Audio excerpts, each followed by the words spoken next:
Okey, semula ya. Bismillahirrahmanirrahim. Assalamualaikum warahmatullahi taala wabarakatuh. Salam sejahtera, selamat petang. Okey, kita mulakan perbincangan kita, webinar kita pada petang ini dengan bacaan Ummul Quran Al-Fatihah.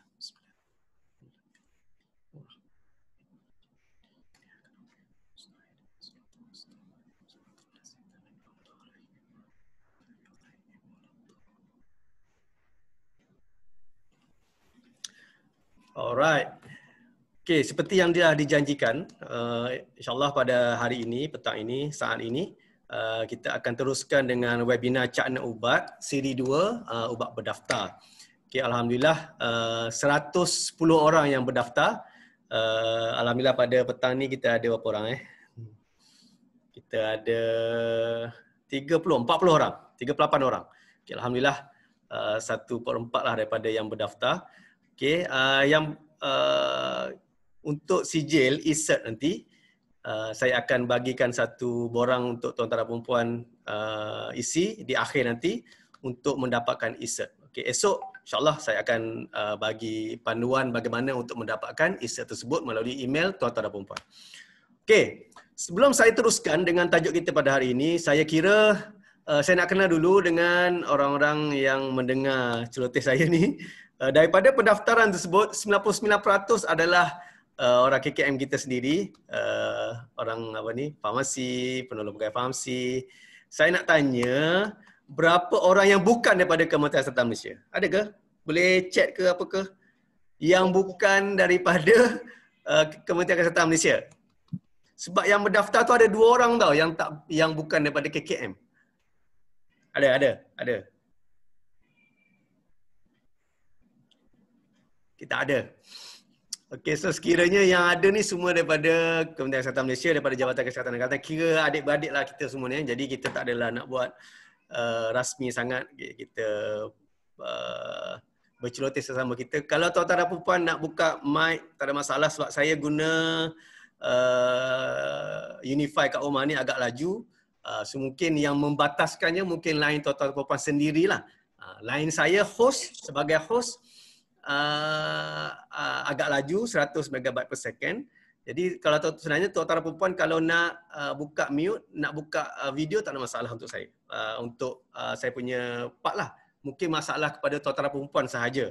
Sekiranya tuan-tuan dan perempuan punya line begitu slow lah. So bagi saya, bagi host tak ada masalah. Alright.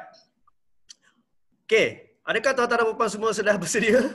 Saya kira perkongsian saya pada petang ini hanyalah satu ulang kaji saja. Tuan-tuan dan perempuan dah pasti memang bermain, bergelumang setiap hari dengan ubat berdaftar. Jadi apa yang saya boleh kongsikan pada hari ini, pada petang ini hanyalah satu ulang kaji ataupun satu usaha untuk kita sama-sama belajar. Sekiranya tuan-tuan dan perempuan ada pertanyaan berkenaan dengan ubat berdaftar, tuan-tuan dan perempuan boleh kemukakan, insyaAllah tulis saja bahagian chat, kita sama-sama bincang. Sebab saya pun sebenarnya sudah agak lama meninggalkan cawangan penguatkuasaan farmasi. Jadi mungkin ada beberapa perkara yang mungkin di luar bidang pengetahuan saya lah.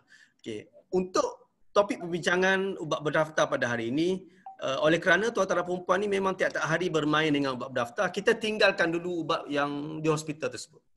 Kita tinggalkan dulu ubat-ubat di hospital yang tuan-tuan dan perempuan pegang tiap-tiap hari, yang tuan-tuan puan-puan dispense tiap-tiap hari, yang tuan-tuan puan-puan rekodkan tiap-tiap hari, kita tinggalkan dulu.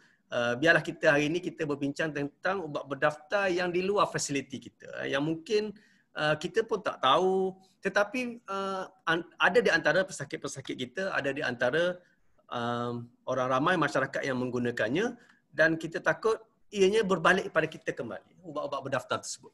So seboleh mungkin saya nak cuba sentuh berkenaan dengan ubat berdaftar saja. Saya tak akan bersentuh berkenaan dengan ubat tidak berdaftar. Sebagai contoh, saya nak berkongsi dengan tuan-tuan dan perempuan dengan satu cabaran. Pada ketika itu lebih kurang tahun 2009-2008. Cabaran ketika itu. Dan saya rasa cabaran tersebut masih ada ketika ini. Iaitu di mana cabarannya adalah ianya ubat berdaftar. Ubat berdaftar diluluskan oleh pihak berkuasa kawalan dadah, NPRA, PBKD masa itu. Tetapi digunakan dengan individu ataupun pengguna yang salah. baru-baru ni pada hari Rabu minggu lepas, kami telah buat satu majlis perpisahan untuk 2 orang anggota kami, iaitu yang bersara, iaitu Puan Nur Azila dengan Tuan Haji Zaini, dan 2 orang yang akan bertukar, iaitu Encik Nik Razak yang akan bertukar ke HRPZ dan Encik Rosnani yang akan bertukar ke Hospital Sultan Ismail Petra. Jadi yang Encik Nik Razak ni dia bercerita masa dia jadi kerani ni, menyampai saman ni, paling serbuan yang dia tidak lupa adalah serbuan ke atas sebuah rumah di Tendung di mana? Pasir Mas. Serbuan kepada seorang bogus doktor ataupun doktor yang individu yang menyamar sebagai doktor gigi, bogus dentist yang menyamar sebagai seorang doktor gigi. Kami terima aduan bahawa doktor ini, bogus dentist ini, dia telah membuat satu perkhidmatan mencabut gigi. Sebenarnya doktor gigi ini, dentist ini dikatakan adalah homeopati dentist. Bermaksud dia menggunakan kaedah homeopati untuk merawat pesakit gigi dia lah, pesakit rawatan gigi dia. Jadi tetapi ada maklumat yang nyatakan bahawa dia menggunakan ubat moden untuk mencabut gigi tersebut. Jadi pada hari kejadian saya mengetuai serbuan tersebut di Tendung tu, bogus dentist tu, dan dibantu oleh mantan TPKNF masa Encik Zahariman masa tu, dan juga Puan Norma Zakaria yang sekarang pada hari ini melapor diri pagi tadi sebagai ketua cawangan penguasaan farmasi yang baru, Puan Norma Zakaria, dan Encik Nik Razak tadilah sebagai pembantu ketika serbuan. Jadi apabila sampai sahaja di Tendung tersebut, kalau tuan-tuan perasan, antara 2 traffic light daripada jambatan Ibrahim tu dengan satu lagi traffic light nak ke Tendung, nak ke Bunuk Susu, di antara 2 traffic light itu rumah dia, tengah-tengah. Betul-betul tepi jalan. Jadi apabila sampai di premi tersebut, saya mengetuk serbuan dan saya ketuk pintu. Assalamualaikum. Dan yang menjawab salam saya itu seorang lelaki berjubah dan memakai serban. Jadi apabila dia menjawab salam, dia jemput kami masuk, Encik Zahriman tak masuk rumah tersebut. So saya pelik, kenapa dia tak nak masuk? Dia berdiri kat luar. Encik Zahriman, jom masuk rumah. Tak apa, you all masuk. Jadi saya masa tu dah pelik, kenapa Encik Zahriman ni tak nak masuk rumah tersebut. Jadi masa tu saya, Puan Norma dan Encik Nik Razak tu masuk rumah. Kemudian duduk kat sofa. So saya memperkenalkan diri sekali lagi, kami ni untuk nak datang buat pemeriksaan. Dengar rumah ni ada buat perkhidmatan gigi palsu dan sebagainya. So dia mengiyakanlah, dia memberi kerjasama yang baik masa tu. Kemudian saya memohon izin dia untuk menjalankan penggeledahan ataupun pemeriksaan dalam rumah tersebut. Semua bilik kita pergi, dan ada satu bilik memang dikhaskan untuk perkhidmatan gigi. Dia ada kerusi kalau kita biasa pergi jumpa dengan dentist, ada kerusi untuk perkhidmatan gigi yang boleh turun kan tu. Kemudian ada satu bag, posh bag, lebih kurang bag macam ni. Dan di dalamnya ada stainless steel punya peralatan untuk gigi lah, untuk yang mencukir gigi, yang dicermin dan sebagainya. Ada satu box tersebut. Kemudian oleh kerana untuk membuktikan adanya perkhidmatan mencabut gigi menggunakan ubat moden, jadi kami cuba untuk mencari apa ubat moden tersebut lah. Apa ubat yang dia buat, apa ubat yang dia guna. Jadi kami cari seluruh rumah tersebut, bilik tersebut, tak jumpa ubat pun. Memang tak jumpa. Ubat homeopati pun tak ada. Jadi kami, macam mana dia boleh buat perkhidmatan cabut gigi ni kan. Jadi saya pun bila dah menggeledah satu rumah tersebut, masa tu dia seorang je kat rumah. Saya pun turun rumah pergi jumpa Cik Zahriman. Dah cek ni satu rumah ni, kami bertiga dah cek ni rumah ni, tak jumpa apa ni, jumpa alat-alat je. Cik Zahriman pun beritahu, tak apa, pergi cari sekali lagi. So Masuklah rumah tu, carilah sekali lagi geledah punya geledah. Tak ada, memang tak ada. Saya pun turun sekali lagi. Cik Zaiman, memang tak ada ni Zaiman. Kita dah cek ni sampai masuk tandas, toilet semua, rumah semua, bilik kita cari. Tak ada ubat. Ada alat je. Jadi Cik Zaiman kata, awak pergi cari sekali lagi. Memang kena bully betul lah masa tu. Jadi masuk sekali lagi, cari. Dalam 5 minit dah memang putus asa dah. Lepas tu turun rumah tersebut. Cik Zaiman memang dah putus asa ni. Cik Zaiman memang tak jumpa ni. Dia pun okeylah. Dia okeylah. Dia pun menunjuk ke arah sesuatu. Ada satu bungkusan plastik berwarna hitam di bawah rumah, masuk di bawah rumah yang kedudukannya, lokasinya di luar bilik rawatan gigi tersebut. Sebenarnya apa yang berlaku adalah kenapa Encik Zahriman tidak masuk rumah tersebut, kerana apabila saya memberi salam, dia ternampak satu bungkusan plastik supik gorak tu telah dicampak keluar daripada tingkap. Saya tak perasan, dia seorang je perasan. Jadi dia secure benda tu. Maksudnya dia cuba secure benda tu dan dia tak naik rumah tersebut. Sebab kalau dia naik mungkin ada orang yang menyuruh ambil dan sebagainya, hilang satu bukti. Jadi dia memang tunggu kat bawah rumah tersebut untuk menjaga bukti tersebut, plastik yang dicampak keluar tadi. Jadi saya pun mengambil plastik tersebut. Apabila dibuka plastik tersebut, ada beberapa vial local anesthetic. Apa yang biasa kita guna? Saya lupa lah. Local anesthetic. Korang tak nak tolong jawab? Linokin, ya, betul. Linokin. Okey, terima kasih. Assalamualaikum. Puan Sami, terima kasih. Okey, Linokin. So ada 6 vial lebih kurang. Ada 9 vial Linokin. Yes, betul. Linokin yang vial yang kita boleh patahkan tersebut. So ada dalam plastik tersebut. Linokin tersebut adalah berdaftar, tuan-tuan dan puan. Tetapi adakah ubat berdaftar tersebut boleh digunakan oleh pengamal perubatan homeopati tadi? Itu isu masa tu, tuan-tuan dan puan. Isu masa tu. Sekarang ni benda tu masih ada, tuan-tuan dan puan. Kalau tuan-tuan puan perasan, saya pasti di hadapan saya ni yang menghadiri webinar ni pasti pernah membeli sesuatu di Lazada ataupun di e-dagang seperti Shopee. Pasti, saya rasa pastilah. Mungkin tak hari, seminggu sekali kita membeli sesuatu daripada e-dagang.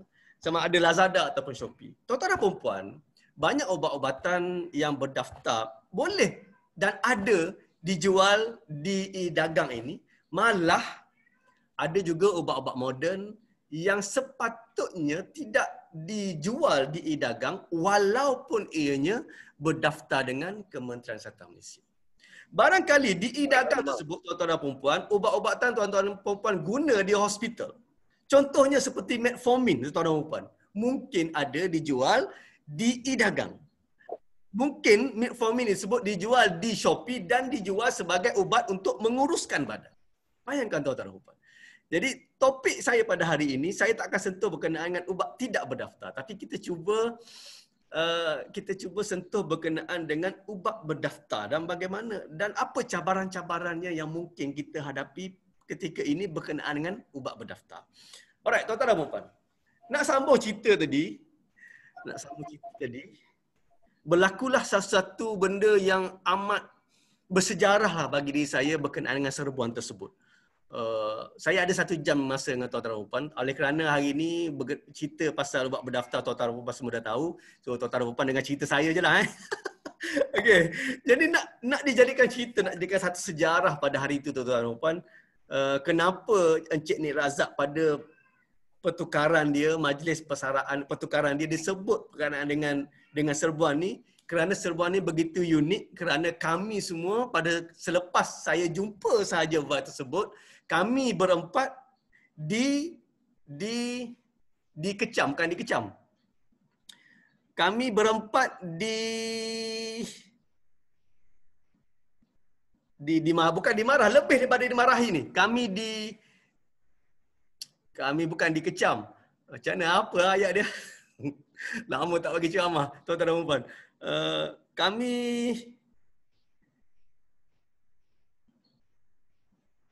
dia nak bunuh kami gitu. Dia kata aku wajib fisabilillah hari ini. Tuan-tuan dan puan.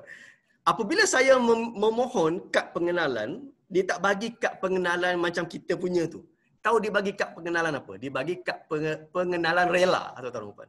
Dan kad pengenalan rela tu ada keterangan dia memiliki senjata, tuan-tuan dan puan. Okey. Jadi apabila saya beritahu pada yang memakai serban dan berjubah tadi, cik, saya jumpa Vai ni kat bawah. Kat bawah rumah tadi. Bos saya nampak cik buang benda ni melalui tingkap. Saya kena rampas benda ni. Saya juga perlu merampas alat-alat tadi. Bila saya beritahu saya perlu rampas dua perkara ni, dia bertukar menjadi agresif, tuan-tuan dan puan. Itu kan jadi agresif. Tapi sebelum dia bertukar menjadi agresif tu, kita nampak perubahan muka dia. Tuan-tuan dan puan, ni benda ni 10 tahun dah berlaku. Saya masih ingat. Dia kata, "Dek, tunggu sekejap, saya nak semayang 2 rakaat." Saya nak semayang 2 rakaat. So dia ambil air semayang, dia semayang 2 rakaat. Saya tunggu. Kemudian lepas dia semayang 2 rakaat tersebut, dia masuk dari ruang tamu, dia pun tanya, saya pun mengulangi, "Cik, saya kena rampas ni, benda ni. Saya dah tulis dalam search list ataupun borang senarai bongkar. Senarai bongkar ni, apa-apa yang kita rampas, dan kita akan mohon tanda tangan daripada orang yang kita serbu tu lah." Jadi apabila saya minta tanda tangan dia ni, maksudnya saya masih dengan keinginan untuk merampas dua perkara tersebut, dia bertambah marah, tuan-tuan dan puan. Bertambah marah. Tiba-tiba dia menendang dinding macam kan biasa kalau rumah kampung ni, dinding dia yang membezakan antara ruang tamu dengan dapur hanyalah plywood saja, plywood. So dia tendang dinding tersebut. Bayangkan masa tu ada puan Norma, tuan-tuan dan puan, perempuan. So, memang kalau saya pun pucat, lagi puan Norma lah. Memang pucat lesi lah bila dia menendang dinding dan dia beritahu, "Aku wajib fisabilillah." Tuan-tuan dan puan, fisabilillah, tuan-tuan dan puan. So bila saya teringat dia menunjukkan rela tersebut, ada senjata dan sebagainya, memang saya kecut. Jadi lepas dia tendang dinding tersebut, dia terus pergi ke dapur. Dia pergi ke dapur dan masa tu kebetulan anak dia balik. Seorang lelaki bagi salam dan beritahu dia anak kepada yang so saya beritahu kepada dia, saya beritahu sikit-sikit, kami kena rampas dan sebagainya. Dia kata dia minta maaf dan sebagainya. Bagi sedikit masa kepada ayah dia. Saya kata tak apa. Cik Zarimah kata, "Okeylah, kita pergi balai polis lah, kita buat laporan polis di balai polis Gunung Susu." Itu adalah antara serbuan yang paling saya ingat sebab masa tu nyawa kami diancam lah. Diancam. Itu perkataan dia. Tuan-tuan dan puan, diancam oleh seorang anggota rela yang barangkali kemungkinan besar mempunyai senapang. Alhamdulillah masih hidup dan berjaya. Kalau tidak, orang lain yang bercakap pada hari ini, bukan saya. Okay, Alhamdulillah, dan memberi satu pengalaman yang besar bagi saya lah. So ianya hanya berkenaan dengan 6 vial lignocaine, tuan-tuan dan puan. 6 vial lignocaine. Dan 6 vial lignocaine yang berdaftar tersebut telah mengubah kewarasan dia. Walaupun dia solat 2 rakaat, tak mampu untuk memadamkan api kemarahan dia, dan dia sanggup menggunakan agama fisabilillah untuk menempelak ataupun memarahi kami lah. Okey, tuan-tuan dan puan. Itu antara cabaran masa tu, di mana ubat berdaftar ini digunakan oleh orang yang tiada kelayakan. Okey. Itu digunakan, tuan-tuan dan puan. Tetapi sekarang ini, tuan-tuan dan puan, ubat berdaftar dijual oleh orang yang tidak berkelayakan. So saya biasa mendapat aduan daripada ahli-ahli gucakna ubat berkenaan dengan ubat-ubat yang dijual di Shopee, di Lazada yang mereka was-was. Saya memang tiap hari menerima soalan berkenaan, "Cik, berdaftar tak ubat ni?" Saya kata berdaftar. Dan ianya adalah ubat terkawal ada huruf A di belakang nombor pendaftaran, tetapi kenapa ianya dijual di Shopee, di Lazada dan sebagainya, tuan-tuan dan puan. Untuk pengetahuan tuan-tuan dan puan, e-dagang ini dia setahun sekali akan berdialog dengan program perkhidmatan farmasi, bahagian penguasaan farmasi lah. Dia tiap-tiap tahun akan berdialog.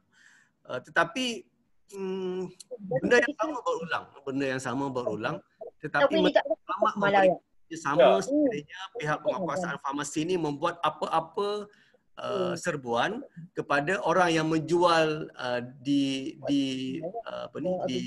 dagang mereka. Sebagai contoh, baru ada pihak enforcement di negeri Kelantan ni membuat serbuan ke atas e-dagang dan mereka terpaksa mengambil kenyataan daripada Shopee dan mereka memang memberikan kerjasama yang bagus ketika kita merakamkan percakapan mereka lah. Alhamdulillah. Okey, tuan-tuan dan puan, itu adalah satu cabaran yang pertama. Cabaran yang kedua yang saya ingin berkongsi dengan tuan-tuan dan puan adalah juga melibatkan satu serbuan dan ianya juga melibatkan keselamatan kami. Serbuan tersebut telah berlaku di Maner, Kuala Terengganu. Tahu Maner? di Kuala Terengganu. Masa tu kami telah dimohon untuk membantu negeri Terengganu membuat serbuan.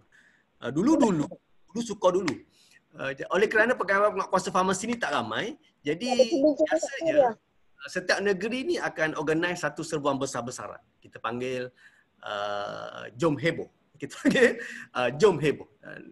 So masa tu Terengganu menjemput Pahang dan juga Kelantan untuk membantu mereka untuk membuat serbuan di negeri Terengganu.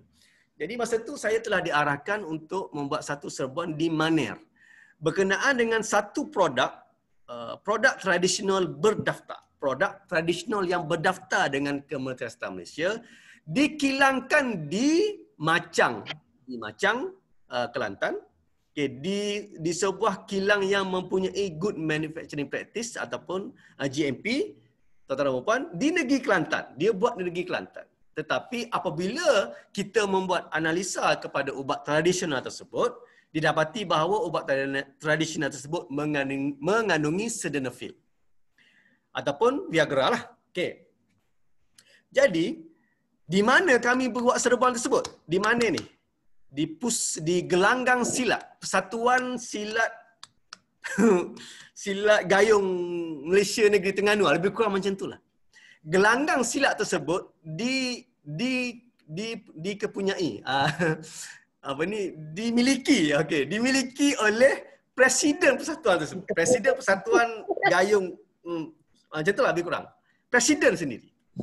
Okey, so apabila dan oleh kerana gelanggang silat yang diserbu, kami memang memohon bantuan anggota polis. So, anggota polis mengiringi kami, ada sebuah kereta kancil polis. Masa tu polis pakai kancil. So kami pergi ambil di Balai Polis Gom Badak, kemudian pergi ke rumah gelanggang silat tadi. So, anggota polis ni lebih kurang 4 orang tak silap saya, 4 orang. 3 tu agak muda, agak junior dan seorang tu senior sikit. Jadi apabila sampai sahaja di gelanggang silat tadi, saya bukan ketua serbuan, Mas. Ketua serbuan adalah pegawai muda daripada Pahang. Pegawai penguatkuasa farmasi yang baru dilantik lah. Masa tu mungkin saya senior 2, 3, 4 tahun macam itulah. Tahun 2009, 2010. Jadi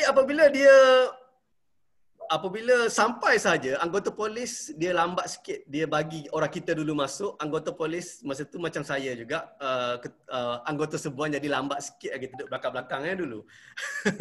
Jadi anggota polis tu yang 4 orang tadi, yang 3 orang tadi kata, ini gelanggang silat kami.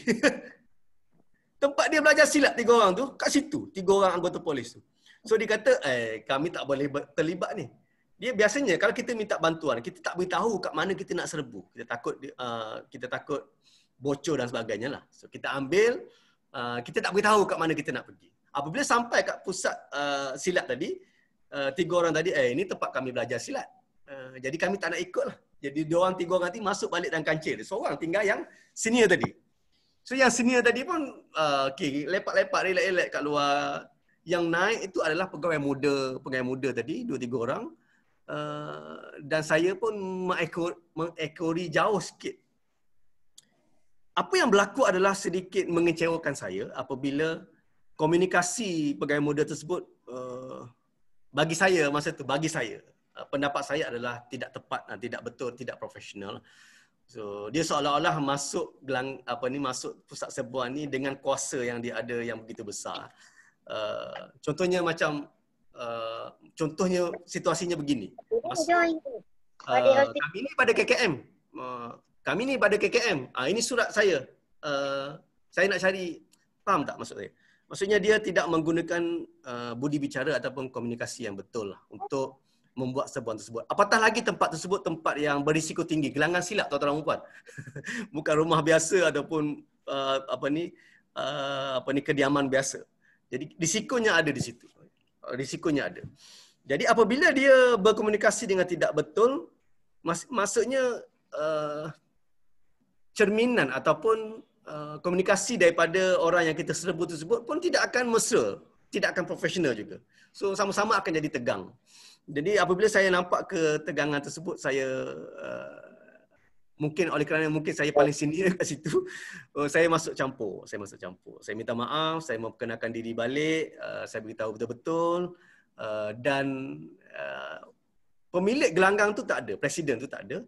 Jadi saya mohon untuk bercakap melalui telefon. So saya pun dapat menerangkan melalui telefon kepada pemilik gelanggang tadi, datuk mana presiden persatuan tersebut, beritahu perkara sebenar dan kenapa kami hadir ke gelanggang tersebut. Dan alhamdulillah yang anggota polis tadi yang agak senior tadi sentiasa berada di tepi saya memegang M16. Jadi saya rasa amat secure dan selamat. Kami mencari di tempat tersebut, akhirnya kami berjumpa dengan satu tumpukan bekas sampah terbakar. So biasanya kalau kita membakar sampah, kita nampak masih ada sisa-sisa, tuan-tuan dan puan. Kita masih ada sisa-sisa kotak-kotak, daun-daun ataupun arang-arang yang masih tinggal, abu-abu yang masih tinggal. Jadi entah macam mana salah seorang anggota serbuan terjumpa dengan kotak Viagra daripada China yang masih belum terbakar sepenuhnya. Ini separuh je terbakar, tuan-tuan dan puan. Jadi maksudnya dia tak dapat menghapuskan bukti 100% lah. Dia hanya dapat menghapuskan bukti hanya 50% saja. Masih ada kotak-kotak, ubat tersebut, ubat Viagra daripada China ni yang masih tidak terbakar 100%. Jadi daripada situ kita nampak satu bukti yang begitu jelas lah. Okay. Wujudnya ubat yang tidak berdaftar di situ, yang kemudiannya tuan-tuan dan puan dihancurkan. Kemudian dicampur dengan herba yang dikatakan herba. Dan serbuk inilah yang dihantar ke kilang GMP di Machang tadi. So bahan mentah tersebut dibuat di gelanggang silap tersebut dan kemudiannya dihantar ke Machang untuk dihasilkan tablet. Dihasilkan kapsul. Maksudnya kilang tadi hanya mengkapsulkan serbuk tersebut. Serbuk tersebut bukannya dihasilkan di kilang tersebut lah. Maksudnya kilang tersebut hanya start pemprosesan ubat dan kapsul tadi dengan bahan mentah yang sudah ada, yang disediakan oleh pembekal. Mereka hanya memasukkan serbuk tadi kepada kapsul tadi. Jadi kilang tak tahu menahu bahawa ubat tersebut, serbuk tersebut telah pun dicampur palsu dengan sildenafil. Tuan-tuan dan puan. Jadi inilah juga antara cabaran yang ada pada masa kini, tuan-tuan dan puan. Walaupun hakikatnya jarang, tuan-tuan dan puan, jarang sangat 5-6 tahun ni kita mendengar kenyataan akhbar daripada DG ataupun daripada pengarah kanan berkenaan dengan ubat berdaftar yang dicampur palsu dengan racun. Jarang benar. Kecuali kita sentiasa mendengar, mungkin tak sebulan sekali, 2 bulan sekali, tuan-tuan dan puan, kosmetik yang dicampur, kosmetik bernotifikasi yang dicampur palsu dengan bahan-bahan terkawal seperti merkuri, hydroquinone ataupun tretinoin, 3 perkara. Yang itu yang biasanya didedahkan kepada masyarakat. Tetapi saya pasti di luar sana masih wujudnya ubat-ubat berdaftar, terutamanya produk-produk tradisional, herbal tradisional, untuk meningkatkan penggunaannya, penerimaannya di dalam pasaran. Dia telah mencampurkan produk ini dengan bahan-bahan yang terlarang. Contohnya kalau ubat tradisional tadi dicampur dengan sildenafil. Masih ada antara ubat-ubatan berdaftar kita yang dicampur dengan steroid seperti dexamethasone yang masih wujud dalam pasaran. Ini adalah antara cabaran-cabaran yang masih ada di luar fasiliti tuan-tuan dan puan-puan berkenaan dengan ubat berdaftar yang barangkali kita mungkin ada sedikit pengetahuan untuk membantu masyarakat ini berkenaan dengan perkara ini untuk kita sama-sama untuk membenteras perkara ini.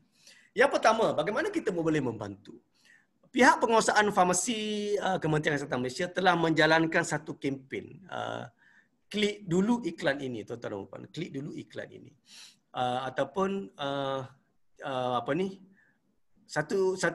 Satu kempen untuk membantu masyarakat agar jangan ataupun mengurangkan pembelian ubat-ubatan di atas talian. Bagi saya, secara peribadi, saya amat menentang masyarakat kita untuk membeli ubat-ubatan atas talian. Tak kira ianya ubat tatan tradisional, tak kira ianya ubat ubat am, apatah lagi ubat moden ataupun ubat terkawal di atas talian.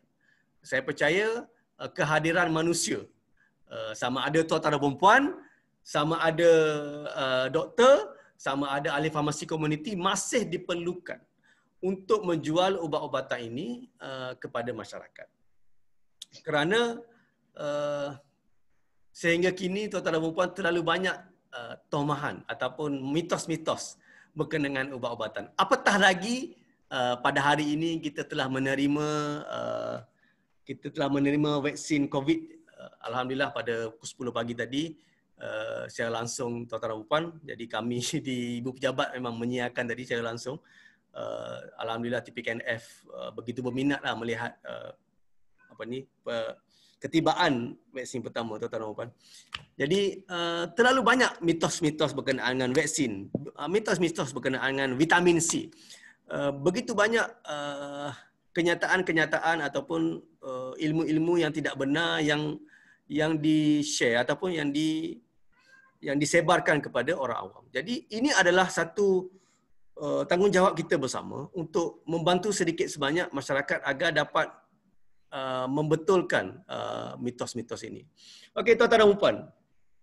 Bila kita bercakap berkenaan dengan vaksin ni, saya nak tanya kepada tuan-tuan dan puan, apakah nombor MAL untuk vaksin apa nama vaksin kita?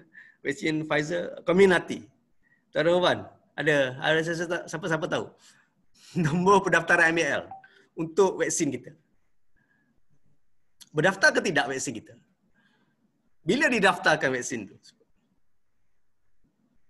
Tuan-tuan dan puan, ada siapa nak tolong jawab? Boleh type dekat mesej ataupun nak buka audio pun tak ada masalah. Apakah nombor pendaftaran MAL untuk Comirnaty? Okey, saya share. Saya share kat sini. MAL 2101 6022. Okey, nombor pendaftaran Comirnaty adalah MAL 2101 6022 AZ. Okey. Untuk orang kesihatan macam tuan-tuan dan puan ni, apa yang kita boleh tahu daripada nombor pendaftaran ni? Yang pertama, 4 huruf yang pertama tu, 2101 tu bermaksud ianya telah didaftarkan pada Januari 2021, tuan-tuan dan puan. 2101 tu bermaksud 01 Januari 2021. So didaftarkan di Malaysia ni pada Januari 2021. Manakala nombor 602 itu adalah nombor fail yang hanya NPRA tahulah. Okay, NPRA tahu. Kemudian di belakang nombor pendaftaran komuniti ini ada huruf A dan Z. Apa maksud huruf A, tuan-tuan dan puan? Huruf A ni bermaksud, kod di belakang nombor pendaftaran A bermaksud ianya adalah ubat terkawal ataupun control medicine. Apa pula maksud Z, tuan-tuan dan puan? Biasanya kalau ceramah kita kepada orang awam, kita hanya beritahu ada 4 kod di belakang nombor pendaftaran, iaitu A, X, T dan N. Okey. Apa susah private ni? Sorry, maaf.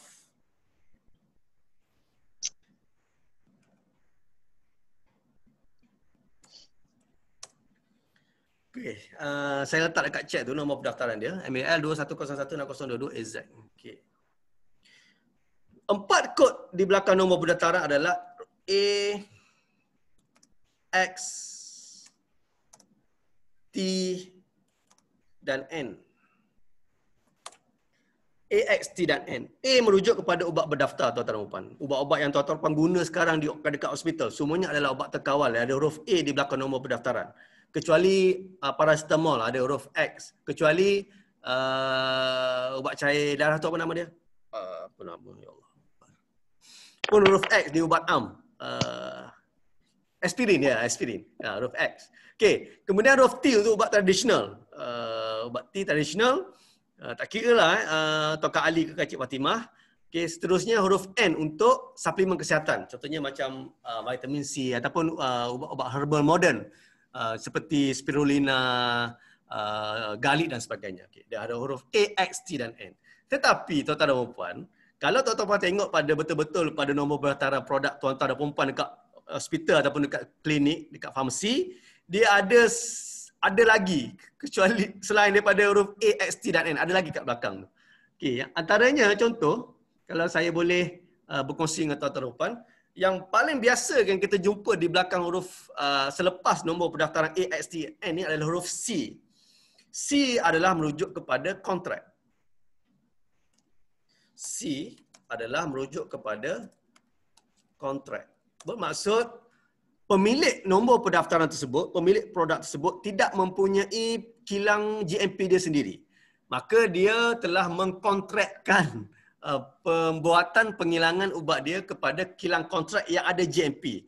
Contohnya yang macam saya cerita berkenaan dengan cerita gelanggang silat tadi. So dia tak ada kilang dia sendiri, dia buat di Macang. Di Macang, di negeri Kelantan. Okey, itu adalah biasanya di nombor pendaftaran dia ada TC, maksudnya ubat tradisional dan kontrak penghilangan dia.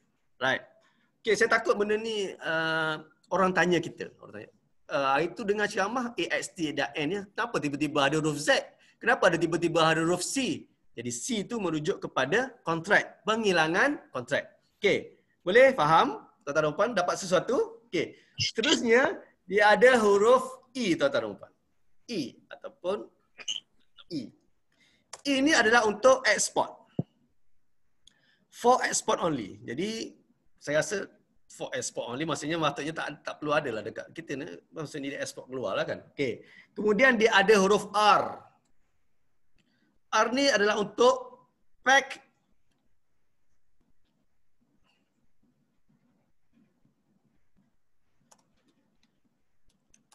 atau repack. Okey. Contohnya dia ada satu yang berdaftar, ada satu produk yang berdaftar. Contohnya dia ada ubat yang dah daftar, kemudian dia nak repack balik ataupun dalam kuantiti yang berlainan. Daripada 30 biji contohnya dah berdaftar, kemudian dia nak keluarkannya 10 biji je dalam satu kotak tu. Dia akan menggunakan nombor pendaftaran yang sama, tapi di belakang tu akan ada huruf R untuk repack. Okay. Kemudian dia ada huruf S, tuan-tuan. S ni bermaksud second source. S bermaksud second source. Bermaksud dia kilang tersebut dia tak ada bahan ingredient tersebut. Dia kena ambil daripada dia kilang tersebut mengeluarkan produk tu, tapi dia tak ada bahan tersebut. Dia kena ambil daripada kilang kedua. Second source. So dia kena ambil daripada kilang yang GMP yang kedua bahan tersebut. Tapi dikilangkan tempat dia. Boleh Faham Okay. Itu bermaksud di belakang dia ada huruf S. Kemudian yang terakhir dia ada huruf Z, tuan-tuan dan puan. Ni yang ada pada kita punya komuniti ni lah. Apa maksud Z di belakang nombor pendaftaran komuniti tadi. Okey. Kalau saya lihat dekat website farmasi bahagian perkhidmatan program perkhidmatan farmasi, saya buka dua skrin. Ni skrin untuk Zoom. Ada satu lagi laptop kat tepi saya ni. Saya buka laman web pharmacy.gov.my. So dia beritahu Z ini adalah produk yang digazetkan sebagai berkadar sifar di bawah Akta Cukai Barang dan Perkhidmatan 2014. Perintah Cukai Barang dan Perkhidmatan Pembekalan Berkadar Sifar 2014. Bermaksud bahasa mudah produk yang tak ada cukai lah. Produk yang digazetkan sebagai berkadar sifar. Yang tak dikenakan cukai maksudnya mungkin. Okey, boleh tuan-tuan dan puan faham sikit banyak. Okey, kita biasa berkongsi pada tuan-tuan dan puan AXTNIN. So pada hari ini saya nak tambah berkenaan dengan nombor kod-kod pentadbiran sebenarnya. Dinamakan sebagai kod-kod pentadbiran di belakang nombor pendaftaran yang mungkin ditanya oleh orang ramai. Pesakit-pesakit tuan-tuan dan puan lah yang mungkin tanya kenapa ada Z, kenapa ada huruf C, kenapa ada huruf E, jarang E. Kenapa ada huruf R, kenapa ada huruf S. Jadi barangkali dengan perkongsian ini tuan-tuan dan puan boleh dah banyak tidak ada dapat membantu mereka untuk mengenali nombor-nombor. Okey. Tak nak pulang lah bagi tak tanya. Mesti Kita kena buat mana? Kau itu kan. Tahu dia tanya ke apa? Liana 2550. Beli media. Dia nak tanya apa? Lagi. Oh, ikan buka. Oh, lagu ni dia bang. Okey. Liana 2550 ada nak tanya apa-apa ke? Tengok. Mu juga sekarang tu dalam buku mana? Kalau tak ada saya mute-kan Mas Mani dia tanya habis. Yang menikah beli dengan Mas Mani. Dia tak tanya. nipu dah gitu. Tak nipu dia Mas Mani. Tak nipu Mas Mani. Sudah yang dua. Okey, saya dah mute-kan Liana 250. Nak bercakap sangat saya tanya tak nak jawab. Okey, tuan-tuan dan puan, saya ada 20 minit lagi bersama dengan tuan-tuan dan puan. Okey. Kalau ada pertanyaan terus masukkan dalam chat tersebut. Boleh masukkan dalam chat, insya-Allah saya akan cuba menjawabnya. Kalau tak jawab, saya akan cari jawapan, saya akan emailkan jawapan tersebut pada tuan-tuan dan puan lah. Alright. Okey, yang kedua, selain daripada nombor pendaftaran biasa yang kita beritahu kepada orang ramai, saya nak berkongsi dengan tuan-tuan dan puan berkenaan dengan perkara kedua ubat berdaftar ni yang saya nak berkongsi kepada tuan-tuan dan puan adalah berkenaan dengan pharma checker. Okey, dulu kita menggunakan kita guna Meditech kan tuan-tuan dan puan, Meditech. Sekarang kita guna Pharmatech. Okey, saya share ni. Okey,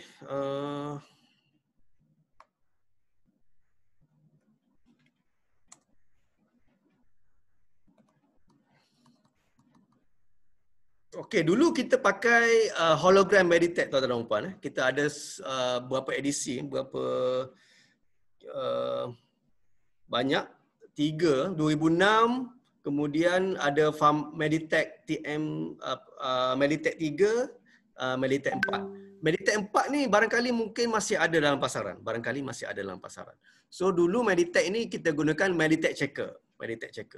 dan sampailah dia habis kontrak, memang kita sentiasa ada masalah dengan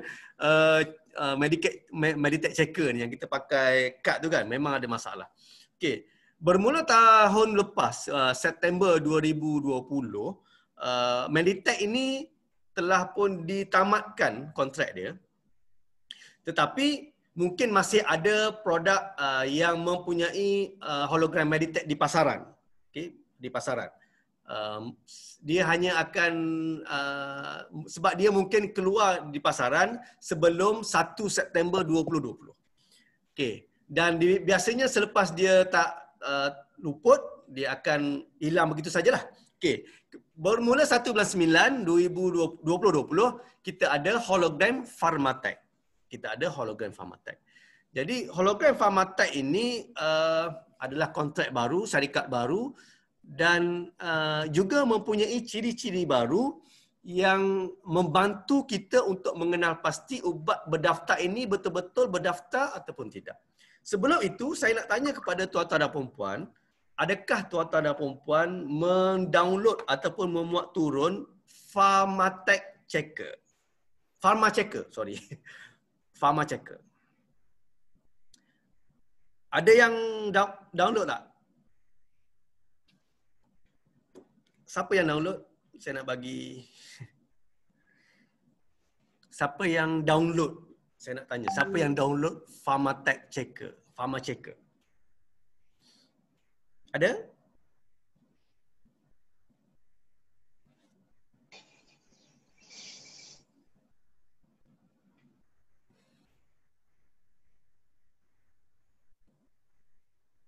Tak ada. Okay. Payah nak tunjuk ni tuan-tuan dan puan sebab saya lupa nak print screen, nak letak dalam slide. Okay. Ini adalah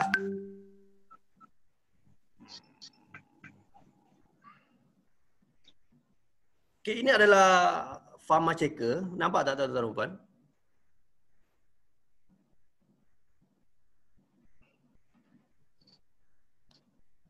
Okey.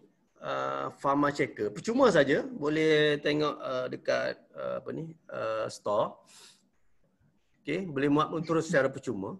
Okey, Pharmachecker ni adalah satu dasar baru bersama dengan satu kempen yang dinamakan sebagai scan dulu baru beli.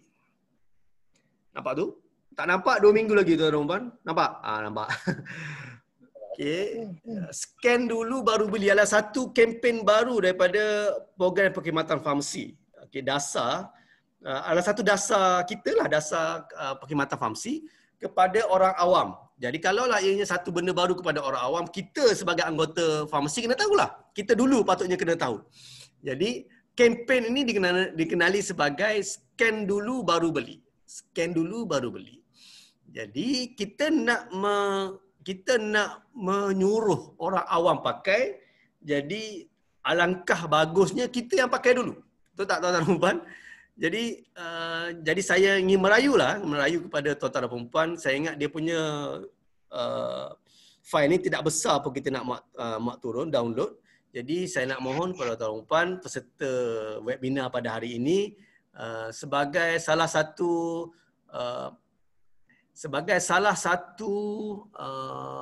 perkara yang nak dibawa balik adalah saya nak merayu agar dapat install muat turun Pharmachecker ini ke dalam telefon masing-masing untuk kita membuat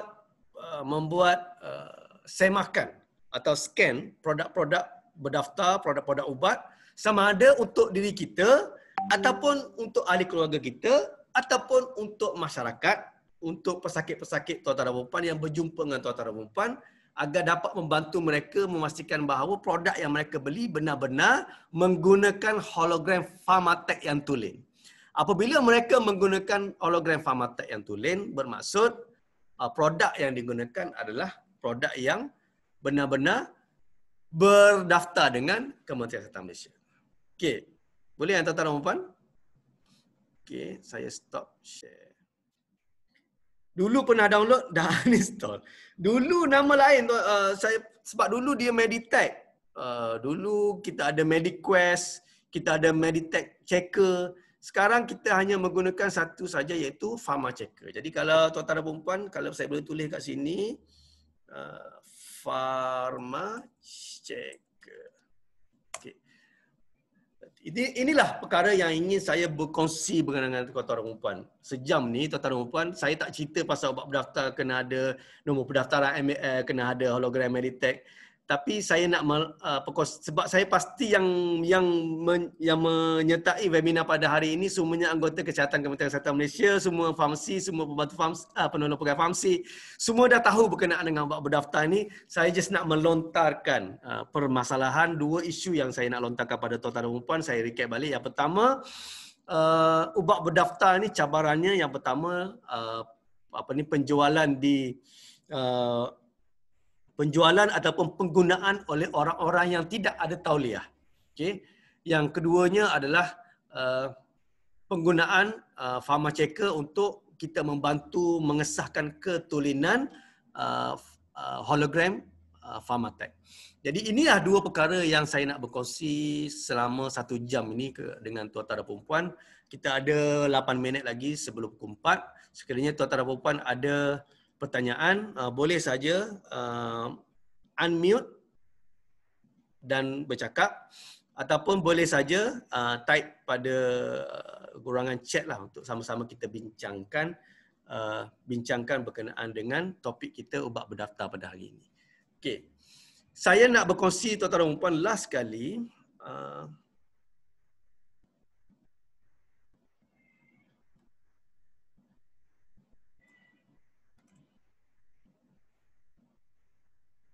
Okey, borang kehadiran. Okey, saya letakkan borang kehadiran dekat ruangan chat tu. Tuan-tuan dan puan, mohon isi mohon isi. Okey. Mohon isi untuk saya nak mengeluarkan e-cert. Dan yang penting e-cert ni untuk tuan-tuan dan puan untuk claim MyCPD lah. Okey, kita berjumpa sejam, maksudnya MyCPD berapa 03 04 1 poin kan, 1 poin untuk sejam. Jadi tuan-tuan dan puan sila download dan pastikan tulis nama dengan betul, sebab saya tak akan tarik balik dah dekat e-sijil tu, sebab saya memang menggunakan form ni terus menjana sijil tersebut. Nama dengan nombor IC yang betul. Nah, IC tu tak perlu ada sengkang, tak perlu ada dash tu. Terus nama IC terus. Sebab ianya banyak membantu saya untuk membuat e-cert tersebut. Okey. Jadi kalau nama tuan-tuan dan puan silap, nanti memang silaplah dekat e-cert tersebut. Saya tak akan check dah dekat SMF dan sebagainya. Walaupun saya ada senarai SMF nama tuan-tuan dan puan, nama yang betul, saya tak akan check dah. Saya hanya menggunakan borang ni saja. Okey. Right? Okey, ada nak tanya apa-apa tuan-tuan dan puan berkenaan dengan ubat berdaftar? Okey. Sekiranya tuan-tuan dan puan didekati dengan orang awam, bertanya berkenaan dengan ubat berdaftar ni, kita akan menjawab dengan jawapan yang paling asas. Okay, bila ditanya ubat tu berdaftar atau tidak, kita jawab dengan jawapan yang paling asas, iaitu ubat berdaftar ni ada dua perkara, dua ciri, dua syarat sah. Syarat yang pertama, dia kena ada nombor pendaftaran MAL, yang kedua dia kena ada hologram. Okay. Dan hologram ni sama ada dua, sama ada Meditech ataupun Pharmatech. Okay. Jadi ini adalah jawapan yang begitu selamat lah. Jadi tuan-tuan dan puan, kalaulah tuan tak pasti produk dia tu betul-betul berdaftar ataupun tidak, itulah jawapan kita. Ada tak nombor pendaftaran MAL, ada tak hologram Meditech. Kalau ada dua perkara ini memang berdaftar. Memang berdaftar tuan-tuan dan puan. Tak kiralah mungkin hologram dia tu palsu ke, nombor pendaftaran dia mungkin palsu dan sebagainya. Pendirian kita ada dua perkara tersebut berdaftar. Okay, berdaftar. Kemudian sekiranya apabila was-was, betul ke nombor pendaftaran ni, kita boleh menyemak secara kendiri, tuan-tuan. Okay, di akhir ni, di 5 minit yang terakhir ni, saya nak berkongsi kepada tuan-tuan dan puan cara bagaimana kita nak bawa semakan di laman web NPRA. Saya pasti tuan-tuan dan puan pernah mencubanya. Jadi apa kata kita buat ulang kaji. So bagaimana kita nak membuat semakan nombor pendaftaran di laman web NPRA. Okey, cara dia kita pergi ke NPRA tersebut.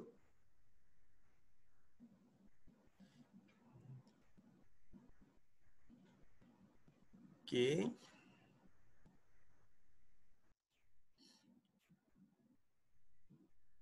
Okey, nampak ke tuan-tuan dan puan? Laman web npra.gov.my. Apa Okey, npra.gov.my, masuk saja laman web ni. NPRA, ramai yang terkeliru, npra.moh.gov.my, tak perlu MOH. So laman web dia bermula dengan npra.gov.my. Okey, ini adalah paparan muka dia, interface dia. So kita turun bawah sikit. Okey, kita tengok sini product search. Dia product search. So kita tekan product search tersebut, dia akan pop up. Okey, dia akan pop up. Okey, Quest 3 Plus. Quest 3 Plus, sistem pendaftaran produk dan pelesenan. Okey, kat sini ada dua pencarian dia, produk kategori. Yang pertama pharmaceutical, yang kedua kosmetik. Jadi tuan-tuan dan puan pilih pharmaceutical ataupun kosmetik bergantung kepada carian tuan-tuan dan puan. Jadi penting untuk tuan-tuan dan puan mengelaskan dulu produk tersebut. Ini kosmetik ke? Ini adalah ubat. Jadi kalau salah memang tak keluar. Okay. Kemudian search by, kita boleh pilih by product name, product registration number, holder name, manufacturer name, importer dengan active ingredient. Jadi sebagai tujuan latihan kita guna product name dan saya masukkan Comirnaty. Comirnaty. Kita tekan search. Okey, dia akan keluarlah tuan-tuan dan puan. Comirnaty concentrate for suspension for injection. Holder dia Pfizer. Nombor pendaftaran dia MAL 21016022AZ.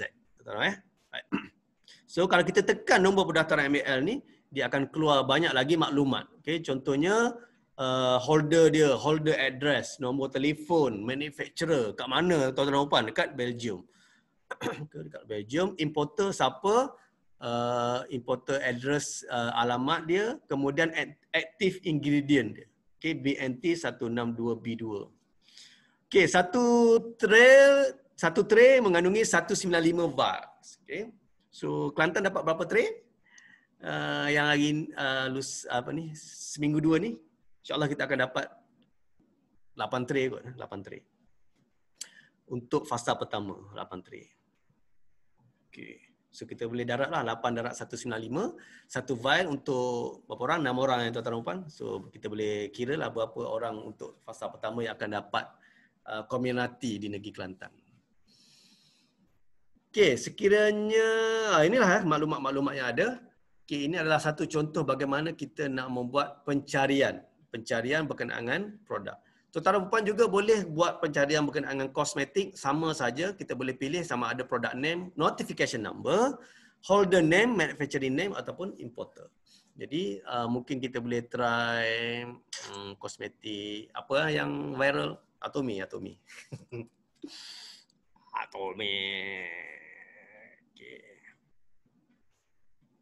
Okay, keluarlah banyak produk Atomy.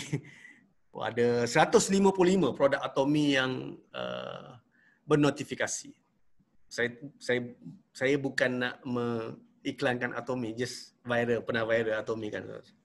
Okay. So bila viral tu banyaklah kita dapat pertanyaan, produk ni daftar ke tak, bernotifikasi ke tak. Jadi so kita ready. Alhamdulillah lah, kita kena ikut situasi semasa, dan bila kita ikut situasi semasa kita dah tahu apa orang nak tanya tau. Right. Itu adalah bagaimana kita nak menggunakan sistem Quest 3 Plus, sistem pendaftaran produk dan pelesenan.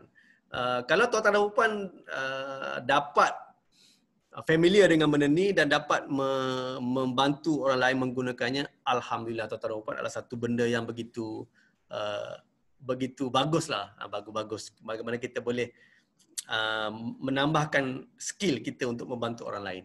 Right. Okey, masa sudah pukul 4 petang. Okey, saya ingin berterima kasih kepada 56 orang partisipan yang hadir pada hari ini. Saya berharap agar 56 ini mengisi borang kehadiran dan untuk mendapatkan e-cert untuk mengklaimkan MyCPD tuan-tuan dan puan lah. Okay, saya penting untuk MyCPD ni untuk pengekalan dan sebagainya lah. So pastikan tuan-tuan dan puan, pastikan isi borang ni, dan borang ini saya buka hari ini sajalah. Kita takut sampai ke mana-mana orang lain pun isi, tiba-tiba 56 orang yang ada ni tiba-tiba menjadi 80 orang, 90 orang yang isi, jadi pelik sedikit bagi saya. Alright.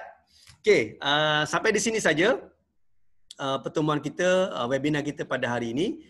Webinar Cakna Ubat siri 2, ubat berdaftar. InsyaAllah bulan depan kita akan ada 2 lagi pertemuan webinar Cakna Ubat ini dengan tajuk-tajuk yang berlainan lah. Bulan depan mungkin tajuk saya adalah kosmetik.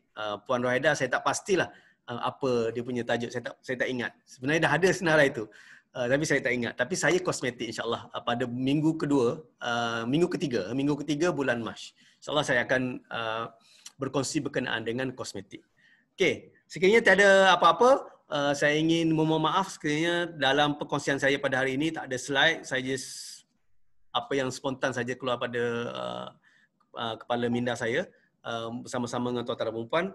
Terima kasih atas kerjasama pada tuan-tuan dan puan pada petang ini. InsyaAllah kita akan berjumpa lagi. Okay. Sekali lagi, tolong isi borang kehadiran untuk e-cert tuan-tuan dan puan, dan borang ini hanya boleh diisi sehingga 6 petang saja. Kemudian saya akan tutuplah. Dia takut jatuh kepada orang lain, dia claim dia tak adil tapi dia claim. Tak syok nak jatuhkan tuan-tuan dan puan. Right. Okey. Sekiranya tiada apa-apa, kalau ada sebarang pertanyaan boleh saja WhatsApp saya 0199104649. Okey, telefon pun tak apa. InsyaAllah saya akan cuba menjawabnya. Right. Okey, saya sudahi dengan lafaz yang mulia. Wabillahi taufiq wal hidayah. Wassalamualaikum warahmatullahi wabarakatuh.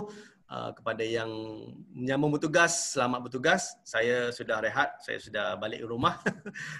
Saya off petang ini. Alright. Okay, terima kasih banyak-banyak. Okay, Sherry. Best. Aduh. Hah? Tahu terat-terat kek. Tak ni terat kek dah tak terasa tu.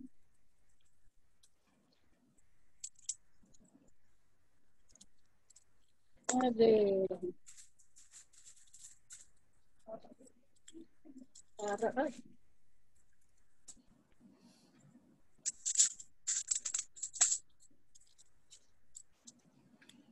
Masalah negara ni. Bagaimana ni masalah negara?